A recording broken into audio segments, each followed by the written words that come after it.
साथियों, John Donne को अंग्रेजी भाषा में एक महत्वपूर्ण मेटाफिजिकल कवि के रूप में देखा गया है और क्लास 12th की इंग्लिश लिटरेचर में इनकी जो पोइम है ए लेक्चर अपॉन द शैडो, जो क्लेडेस्कोप नामक एक बुक में चलती है, आज हम उस पर चर्चा करने जा रहे हैं। आपका हमारा चैनल नॉलेजमेंट डायरी पर स्वागत है।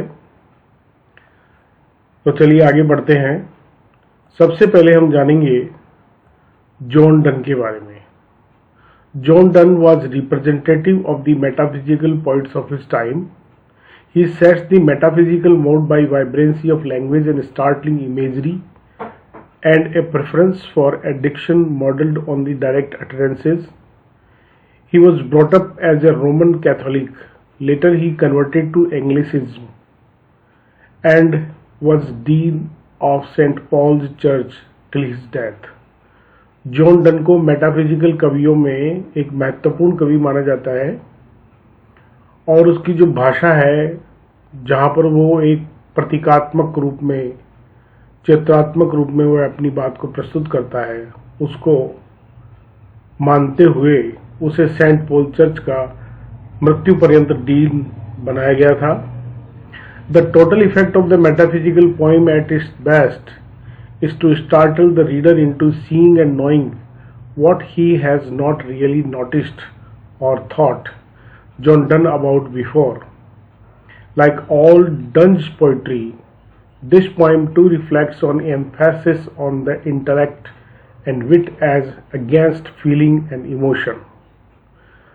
जॉन डन अपने समय के मेटाफिजिकल कवियों का प्रतिनिधि कवि था। उसने अपनी भाषा की झंझनाहट तथा आश्चर्यजनक छवियों द्वारा मेटाफिजिकल पद्धतियों को स्थापित किया और सीधे संवाद पर आधारित शब्दों और वाक्यों के उपयोग की प्राथमिकता को लोकप्रिय बनाया।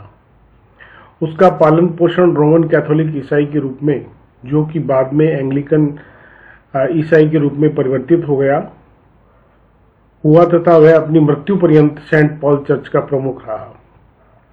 मेटाफिजिकल कविता का प्रमुख उद्देश्य इसके सर्वश्रेष्ठ रूप में पाठक में देखने और जानने के लिए आश्चर्यजनक जिज्ञासा उत्पन्न करना है, जो उसने कभी महसूस की ही नहीं अथवा जिसके बारे में उसने पहले कभी नहीं सोचा। इनके संपूर्ण काव्य की तरह डन के संपूर्ण काव्य की तरह है, इस कविता में भी डन भावना और भावुकता के विरुद्ध अपनी बुद्धि और बुद्धिमानी का प्रतिबिंबित करता है।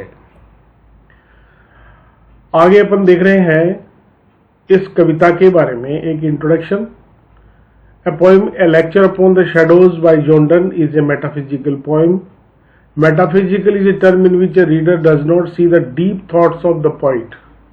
In the present poem also the reader is overwhelmed when the poet gives different images of the poem. He presents love in three stages. They are morning, noon and evening. Morning is the stage of initial love, and when the sun develops, the shadows begin to grow shorter, and at noon there are no shadow. This is the highest point of love, but then love begins to decline and shadows again begin to be longer, and finally at the evening there are no shadows. It means love has come to an end. John Donne द्वारा लिखित कविता ए lecture upon the shadow एक metaphysical कविता है। Metaphysical वह शब्द है जिसमें कवि पाठक जो है वो कवि की गहन भावनाओं को नहीं देख पाता है। प्रस्तुत कविता में भी पाठक भाव विभोर हो जाता है। जब कवि कविता के माध्यम से छवियां प्रस्तुत करता है, कवि वह प्रेम को तीन श्रेणियों में प्रस्तुत करता है। वह है प्रभात, दोपहर और संध्या। प्रभात प्रारंभिक प्रेम की अवस्था है और जब सूर्य चढ़ता है तो परछाइयां छोटे होने लगती है और दोपहर में कोई परछाई नहीं होती है। यह प्रेम का सर्वोच्च बिंदु होता है, लेकिन इसके बाद प्रेम कमजोर पड़ने लगता है और परछाइयां फिर से बड़ी होने लगती है और अंत में शाम को कोई परछाई नहीं होती है। इसका अर्थ है कि प्रेम समाप्त हो गया है। अब हम देखेंगे यहाँ पर कुछ महत्वपूर्ण प्रश्न। पहला प्रश्न है, how do the shadows before Noon differ from the shadows after Noon? What do that two kinds of shadow represents? दोपहर पूर्व की परछाई दोपहर बाद की परछाइयों से किस प्रकार से भिन्न है? दोनों प्रकार की परछाइयां किसका प्रतिनिधित्व करती है? The shadows before noon differ from the shadows of afternoon in their length. Before noon, the shadows are long but they become shorter and with the sun being matured. At noon, there are no shadows and as the sun is overhead, but after noon they grow longer with the declining sun. जो छाया होती है, परछाइयाँ जिसको बोलते हैं, ठीक है, वो सुबह की जो परछाई होती है वह दोपहर की परछाई से कम लंबी होती है। सुबह की परछाई ज़्यादा लंबी होती है और दोपहर की परछाई कम लंबी होती है। दोपहर पूर्व जो है वो परछाई बहुत लंबी होती है, परंतु वे धीरे धीरे सूर्य के परिपक्व होने के साथ साथ छोटी होती जाती है। और दोपहर में जो हम देखते हैं कि किसी प्रकार की कोई परछाई नहीं होती, क्योंकि सूर्य एकदम सिर पर होता है। और उसके पश्चात दोपहर बाद जो है वो फिर से लंबी होने लगती है परछाई, है ना, जैसे जैसे सूर्य अस्त होता जाता है। Here the poet uses the shadows metaphorically. अब देखिए यहाँ पर जो है वो कवि ने मेटाफर के रूप में इन छायाओं का इस्तेमाल किया है। According to him, before noon is the time when lover and beloved are coming closer. Noon represents their absolute love without shadow, and afternoon shadow presents declining love between them. अब उसके अनुसार जो है सुबह का जो समय होता है, एक प्रेमी और प्रेमिका का जो है वो जो प्रारंभिक अवस्था होती है जिसके अंदर वो नजदीकी बढ़ने लगती है। दोपहर में जो है वो एकदम पूर्ण प्रेम की ओर अग्रसर होते हैं, जिसमें किसी प्रकार की कोई परछाई नहीं होती है। परंतु दोपहर बाद जैसे जैसे सूर्य ढलता है, उनके बीच में प्रेम जो है वो कम होने लगता है। आगे देखिए कि love is described as light, what makes the poet talk about shadows. प्रेम को रोशनी के रूप में प्रस्तुत किया गया है। वह क्या बात है जो कवि को परछाइयों के बारे में बात करवाती है। यहां पर अपन देखेंगे कि the poet is a love poet. He presents love in different ways. He presents love as a bright light during the day, while shadows symbolize darkness and gloom and despair. The poet says that if the lovers fail to maintain their love on the absolute stage, their love begins to decline and they split apart. They fall into total darkness as the light of their life vanishes with the passage of time. कवि प्रेम का कवि है। वह प्रेम को अलग अलग प्रतीक रूप में प्रस्तुत करता है। वह प्रेम जो है एक चमकदार रोशनी के रूप में दिन के समय होता है, जबकि जो छाया होती है वो अंधेरे की प्रतीक है, अंधेरे और उदासी की प्रतीक है, निराशा की प्रतीक है। कवि कहता है कि अगर प्रेमी जो है वो अपने लव को नहीं बना पाते हैं, ठीक है, एक पूर्ण स्टेज में दोपहर में होता है, तो धीरे धीरे उनका जो प्रेम है वो गिरने लगता है और फिर अलग हो जाते हैं। वे एक प्रकार से अंधेरे में चले जाते हैं, जहां पर उनका जीवन जो है वो समय के अनुसार खत्म होता जाता है। अगला देखिए, comment on the use of image of the shadows for the idea that the poet wants to convey. परछाइयों के विचार की छवियों के बारे में अपने विचार प्रस्तुत कीजिए जो कवि व्यक्त करना चाहता है। यहाँ हम देखेंगे कि the image of shadows that the poet presents is based on the length of the shadows. In the morning when the sun rises, the shadows begin to become shorter till the noon. The time of noon is the time of absolute stage of their love, and when the sun declines after noon, the shadows grow longer. जो परछाइयाँ हैं उसका जो प्रतीक यहाँ पर प्रस्तुत किया गया है, कवि जो है वो छाये की लंबाई के आधार पे बताना चाहता है। सुबह जो है जब सूर्योदय होता है तो उनका प्रेम जो है छाया की तरह से लंबा होता है। दोपहर में एकदम एब्सोल्यूट लव होता है, ठीक है।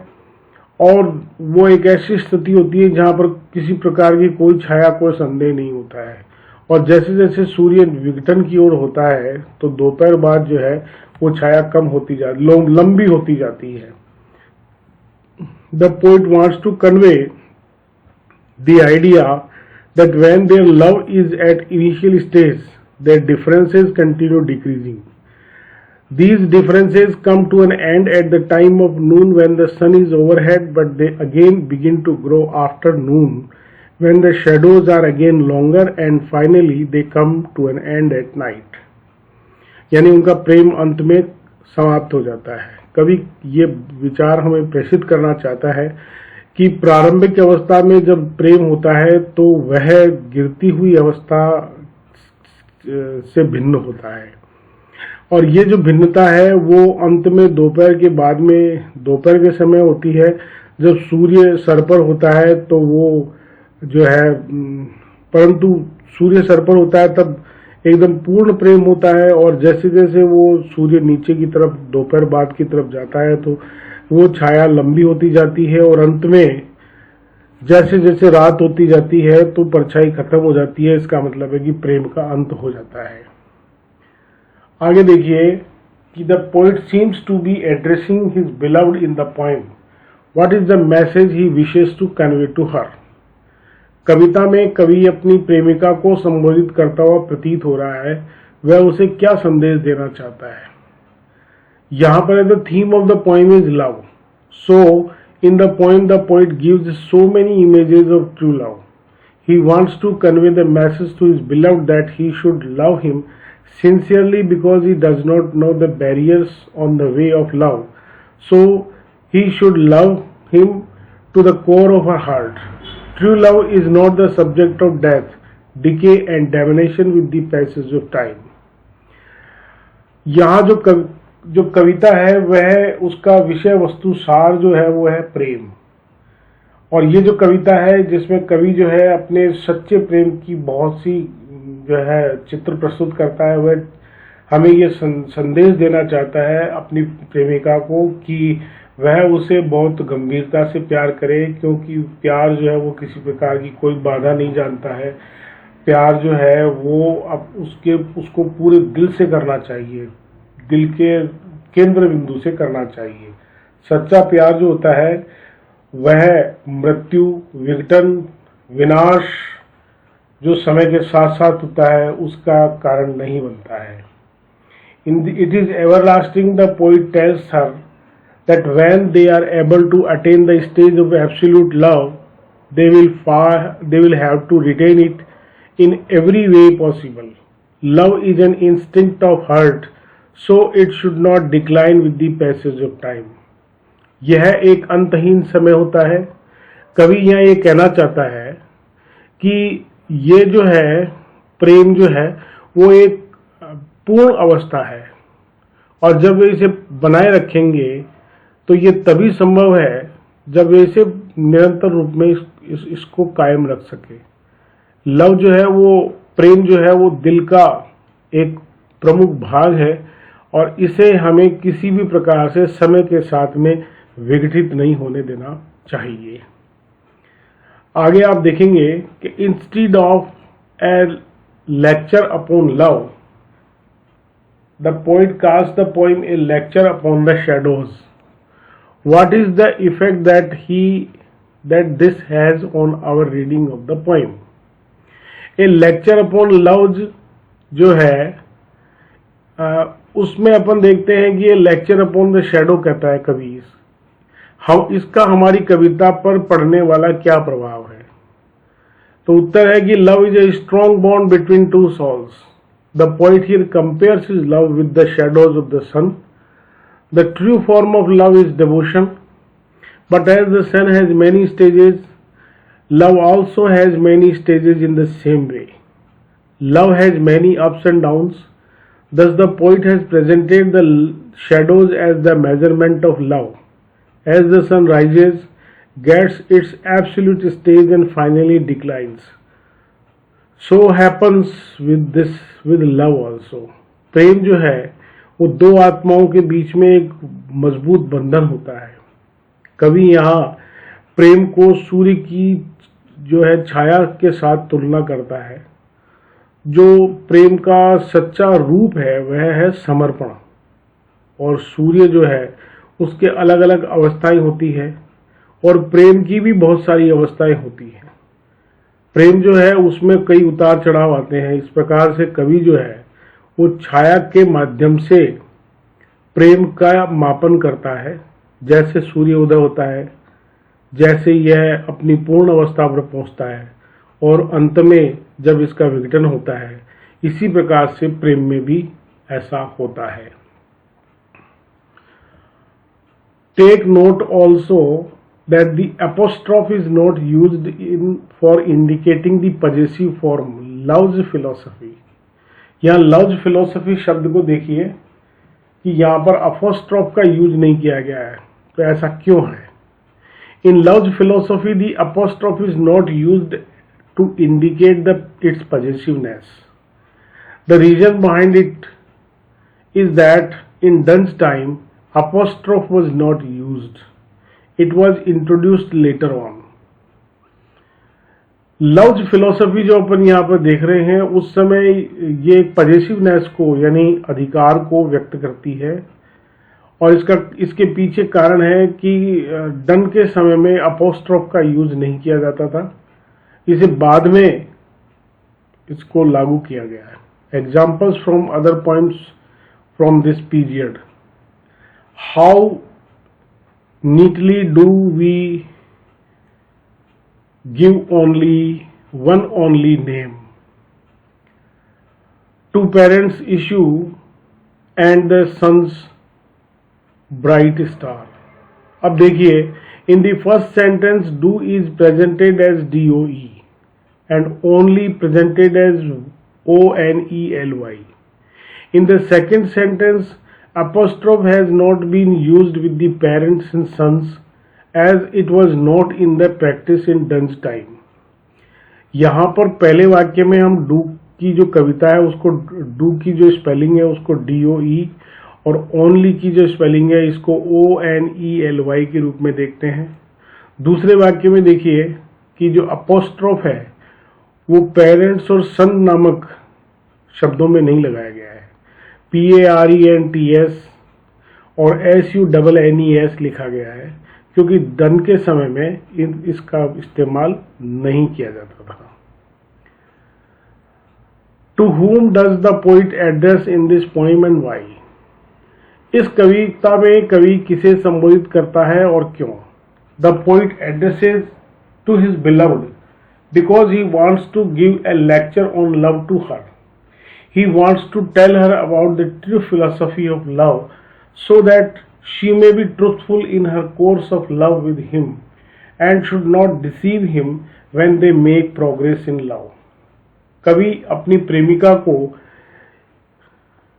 यहाँ संबोधित करते हुए कहता है कि वो उसको एक संदेश देता है, वह उसको संबोधित करता है, वह उसे कहना चाहता है कि जो जो दर्शन है प्रेम का, उसमें यह है कि उसे सच्चा रहना चाहिए जब प्रेम की अवधि चल रही हो, और वह उसे किसी भी तरीके से धोखा नहीं दे जैसे जैसे प्रेम आगे बढ़ता रहता है। What do you mean by the line we do those shadows tread? हम इन परछाइयों को कुचलते हुए चलते हैं, इस वाक्य का क्या अर्थ है? The line means that when the lovers go on the path of deep love, they overcome their mistrust and they merge their identities into one, and now they are not separate but they become one। इस पंक्ति का तात्पर्य है कि जब प्रेमी जो होते हैं वो अपने प्यार के रास्ते पर चलते हैं, गहरे प्यार के रास्ते पर चलते हैं, तो वे जो अविश्वास होता है उसको जीतते हुए चलते हैं, और वे अपनी एक दूसरे की पहचान जो है वो उसको मिला लेते हैं और एक हो जाते हैं, और अब वो जो है कभी अलग नहीं होते हैं, अब वो एक ही रहते हैं। आगे है Why does the poet use the word disguise in the poem? कवि ने कविता में छिपाना शब्द का प्रयोग क्यों किया? The poet has used the word disguise to convey the meaning hiding the real form. It symbolizes false behavior, mistrust, or secret reason that are found between the lovers and the initial stage of love. Even they have so many doubts between them. कवि जो है यहाँ पर उसने छद्म वेश में disguise शब्द जो उसके माध्यम से उसने ये कहना चाहा है कि जो छुपा हुआ प्रेम है उसको बताना चाहता है वो डिस्गाइज शब्द के माध्यम से। यह जो झूठा व्यवहार है उसका झूठा व्यवहार, अविश्वास और जो रहस्य होते हैं, है ना, जो कि दो प्रेमियों के बीच में प्रारंभिक अवस्था, प्रेम की प्रारंभिक अवस्था में पाए जाते हैं, उसका प्रतीक है। और उन दोनों के बीच में किसी प्रकार का कोई संदेह है, उस चीज को यहाँ पे बताया गया है। What are the characteristics of true love? सच्चे प्रेम की क्या क्या विशेषताएं होती हैं? The poet gives so many characteristics of true love. True love is never bound into time or location or circumstances. It is always on the heights of love. It neither changes with the passage of time nor comes to an end. The devotion of love, true love, lovers for their love is always praiseworthy. कवि जो है यहाँ पर सच्चे प्रेम की बहुत सारी विशेषताएं बताता है। सच्चा प्रेम जो है वो उसे कभी भी समय में, स्थान पर या परिस्थितियों में नहीं बांधा जा सकता। जो प्रेम होता है वह हमेशा उच्च होता है। यह न तो समय के अनुसार बदलता है और न कभी इसका अंत होता है। जो सच्चे प्रेमियों का समर्पण है प्रेम के प्रति, वो हमेशा प्रशंसनीय होता है। Explain the line praise westwardly decline. पश्चिम की ओर कम होना वाक्य की व्याख्या कीजिए। The sun rises in the east and rest in the west. After rising the sun moves towards west gradually. In context to love, it signifies that love between the lovers gradually declines. It means after some time, love gradually loses its excitement. When it has attained the zenith of love, then the lovers have a false behavior between them. सूर्य जो है वो पूर्व में उगता है और पश्चिम में अस्त होता है। उदय होने के बाद सूर्य जो वो धीरे धीरे पश्चिम की ओर आगे बढ़ता है। और प्रेम के संदर्भ में यह स्पष्ट किया गया है कि प्रेम जो है वो प्रेमियों के बीच में धीरे धीरे बढ़ता है और उसका विघटन होता है। इसका तात्पर्य है कि कुछ समय बाद प्रेम धीरे धीरे अपनी उत्साह को खोने लगता है और जब यह प्रेम के क्षतिज को प्राप्त कर लेते हैं तो उनका जो झूठा व्यवहार है उन दोनों के बीच में वह स्पष्ट होने लगता है। Discuss John Donne as a poet of love. John Donne की प्रेम के कवि के रूप में व्याख्या कीजिए। The love poetry before John Donne was almost against love itself. The fashion in his day was to write love poetry in its artificial style. But John Donne changed this style and wrote the poem in a new and realistic manner. He was of the opinion that love was not a smooth and ideal thing. So realistic was done in his poetry, and towards the word love, that much of his poetry is harsh, cynical and bitter. Donne was always spontaneous and sincere in his poetry, so his poetry is replete with emotion and passions of lovers. Thus, he is a great love poet. John Donne से पहले की जो प्रेम की कवितावली है वह लगभग प्रेम के विरुद्ध में थी। उसके समय में ये बात थी कि वह जो प्रेम की कविता लिखता था वो एक कृत्रिम तरीका था, और डन जो है उसने इस स्टाइल को बदला है और कविता को एक नए आयाम में वास्तविक तरीके से प्रस्तुत किया है। उसकी राय में प्रेम जो है वो कोई सीधा चलने वाला या कोई आदर्श वस्तु नहीं है।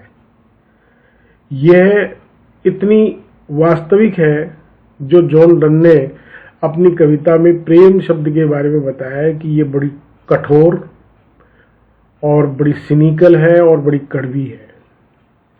डन जो है वो हमेशा से जो कवितावली थी उसके प्रति बड़ा गंभीर रहा है, और उसने अपनी भावनाओं को, प्रेम की जो गहनता है उसको प्रस्तुत किया है।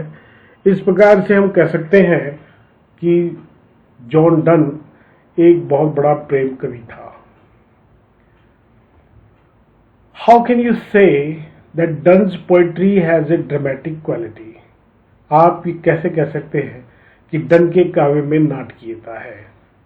Done is a great poet and pathfinder of love poetry. He has a deep interest in his theme, love and dramatic attitude. He uses words not for his own sake but to communicate his consciousness of wit and fantasy in all their varying and conflicting aspects. Charm is a quality which Dunn's poetry possesses in a few lines. In the present poem, we find the dramatic note in the beginning of the poem. He says, "Stand still and I will read to thee a lecture in love's philosophy." In a dramatic mood, the poet asks his beloved to stand still so that he may be able to give a lecture to her on philosophy of love. Thus he puts dramatic elements in his poetry. Done जो है वो प्रेम की कविता का एक बहुत बड़ा कवि था और पथ प्रदर्शक था। उसने अपनी विषय वस्तु में, प्रेम में एक नाटकीयता का दृष्टिकोण प्रस्तुत किया है। उसने इन शब्दों का जो अर्थ है वो स्वयं की चेतना बुद्धि के रूप में प्रस्तुत किया है, और जो आकर्षण है डन की कविता में, जो कुछ पंक्तियों में है, जो हम यहाँ पर इस कविता में देखते हैं कि ये नाटकीयता के रूप में जो शुरुआत है, वो कहता है कि एक ड्रामेटिक मूड में देखिए आप कि कवि जो है अपनी प्रेमिका से कहता है कि शांत खड़े रहो, ठीक है। वह इस समय योग्य है कि वह अपनी प्रेमिका को प्रेम की दार्शनिकता पर एक भाषण देना चाहता है, और इस प्रकार से वह कविता में एक नाटकीय तत्व का प्रस्तुतिकरण कर देता है। अब अपन स्टेंजा वाइज इस कविता को देखेंगे शॉर्ट रूप में।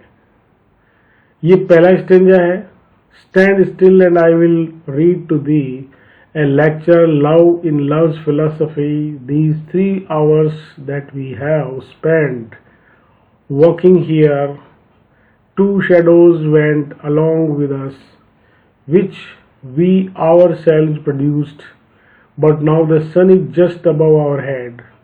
We do those shadows tread, and to brave clearness all things are reduced. हमारी परीक्षा में 3 प्रश्न पूछे जाएंगे, और इस स्टेंजा पर हम आपको 3 प्रश्न इस तरीके से दे रहे हैं। What does the poet tell his beloved? कवि अपनी प्रेमिका को क्या कहता है? The poet tells his beloved to stand and remain quiet so that they may be able to tell her what true love is and what is its importance. कवि अपनी प्रेमिका को कहता है कि वह शांत खड़ी रहे और चुप रहे, जिससे कि वह उसको सच्चे प्रेम के बारे में और उसकी महत्ता के बारे में बता सके। दूसरा है, what does the symbol shadows mean?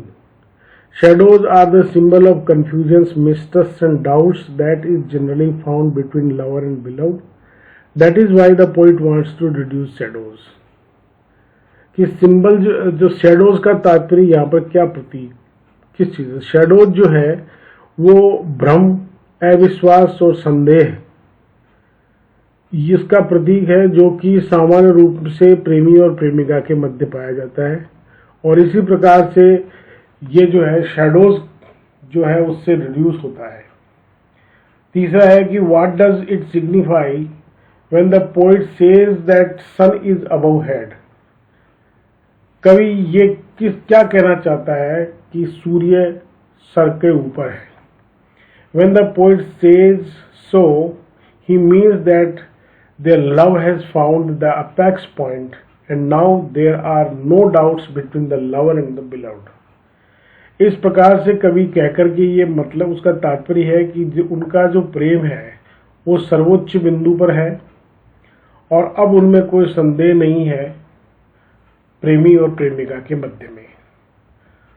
दूसरा स्टेंजा हमारे सामने है।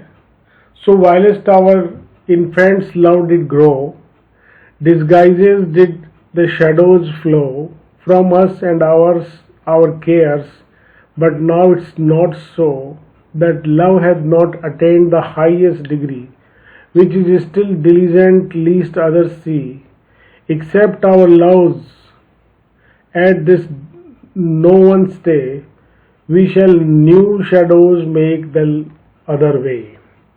और इस पर 3 प्रश्न हमारे ये इस प्रकार से हैं। What do mean by the infant love? छोटे प्रेम के बारे में आपका क्या प्रतीक है, यानी जो बच्चे जैसा प्यार होता है। Which love has not attained the highest degree? कौन सा प्यार जो है उच्चतम अवस्था को प्राप्त नहीं कर लेता है। What is the symbolic meaning of love at नून? दोपहर के प्रेम का प्रतीकात्मक अर्थ क्या है? और हम इन तीनों के उत्तर इस प्रकार से देख रहे हैं। पहले का उत्तर है the infant love means the initial stage of love when the love had just started. This is the time when doubts and confusions reduce with the passage of time. जो छोटा प्रेम है, जो बचपन का बच्चे जैसा प्रेम है, उसका तात्पर्य है कि प्रेम की प्रारंभिक अवस्था है, जब प्रेम अभी प्रारंभ हुआ है। यह वह समय है जब संदेह और भ्रम समय के अवस्था के साथ साथ कम होते जाते हैं। Which love has not attained the highest degree? The love that is still diligent and trying that others should not know about their love has not attained the highest degree, they still try to hide their love. वह प्रेम जो छुपाया जाता है, दूसरे उनके प्रेम के बारे में नहीं जाने, उसने अभी तक प्रेम की उच्चतम अवस्था को प्राप्त नहीं किया है, क्योंकि वे अभी भी अपने प्रेम को छुपा रहे हैं। तीसरा है कि according to the poet the love at noon is the symbol of matured love between lover and beloved. This is the love when there are no doubts और कंफ्यूजन्स बिटवीन देम। कवि के अनुसार जो दोपहर का प्रेम है वो परिपक्व प्रेम का प्रतीक है, जो प्रेमी और प्रेमिका के मध्य होता है। यह वह प्रेम है जब कोई संदेह भ्रम नहीं होता है उन दोनों के मध्य में। अगला स्टेंजा हमारा ये है कि as the first were made to blind others, these which come behind will work upon ourselves and blind our eyes. If our loves faint and westwardly decline, to me thou falsely thine, and I to thee mine actions shall disguise. इसके 3 प्रश्न हैं। Who were blind at the first and why? कौन पहली बार में अंधे हो जाते हैं और क्यों हो जाते हैं? When will the eyes of lovers blind? कि प्रेमिकाओं का जो प्रेम है वो कब अंधा हो जाता है। What is the result of declining love? विघटित होते हुए प्रेम का परिणाम क्या होता है? और इनका उत्तर है कि the poet says that when there was the initial stage of love between them, they become blind to all other people of the world. जब कवि ये कहता है प्रारंभिक प्रेम की अवस्था के बारे में कि वे दोनों अंधे हो जाते हैं संसार के दूसरे लोगों के समक्ष, दूसरा है कि when will the eye of lovers blind? The eyes of lovers will blind when their loves decline like the setting sun in the west. कि प्रेमी जो होते हैं वो आंखों से अंधे तब हो जाते हैं जब सूर्य पश्चिम की ओर जाता है, तो जैसे जैसे वो सूर्य अस्त होता है उनका प्रेम भी कम होता जाता है। तीसरा है what is the result of declining love? The result of declining love is that the lover does not have any trust in his beloved and beloved has no trust in his lover. Now they try to hide their feelings of love for each other. विकसित होते हुए प्रेम का परिणाम ये है कि दोनों को एक दूसरे पर विश्वास नहीं है, प्रेमी और प्रेमिका को। ठीक है, अब वे अपनी भावनाओं, प्रेम की भावनाओं को एक दूसरे से छिपाते हैं। अगला अपन देख रहे हैं the morning shadows wear away but these grow longer all the day but O love's day is short if love decay love is a growing or full constant light and his first minute afternoon is night. इसके 3 questions हैं। What happens to the shadows after morning? सुबह के बाद छाया का क्या होता है, परछाई का। What is love according to the poet? कवि के अनुसार प्रेम क्या है। और what are the stages of love? प्रेम की अवस्थाएं क्या क्या है। पहले का उत्तर है कि after morning the shadows begin to reduce, which means that the doubts, confusions or mistrust between lovers begin to diminish. सुबह के पश्चात जो छाया होती है उसका तात्पर्य यह है कि वो प्रेम के मध्य उत्पन्न हुए संदेह, भ्रम और अविश्वास को खत्म कर देती है। दूसरा है कि what is the love according to the poet? कवि के अनुसार प्रेम क्या है।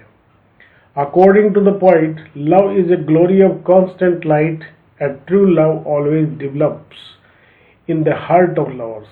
कवि के अनुसार जो प्रेम है वो एक निरंतर जलने वाली रोशनी की तरह से, रोशनी की चमक की तरह से होता है। एक सच्चा प्यार हमेशा प्रेमियों के दिल में विकसित होता रहता है। और प्रेम की अवस्थाएं हैं कि there are the 3 stages of love: morning or the stage of initial love, noon when the love is on the zenith, and night when love comes to an end. प्रेम की 3 अवस्थाएं हैं: सुबह या प्रेम की प्रारंभिक अवस्था, दोपहर जब प्रेम जो है वो पूर्ण स्थिति में होता है, और रात्रि जब प्रेम का अंत हो जाता है। ये था हमारा जॉन डन की कविता पर पूरा का पूरा video. Thanks for your time. Keep watching the channel Knowledge One Diary. हम कुछ और कविताओं के साथ आपके साथ आने वाले हैं। Keep tuning to our channel.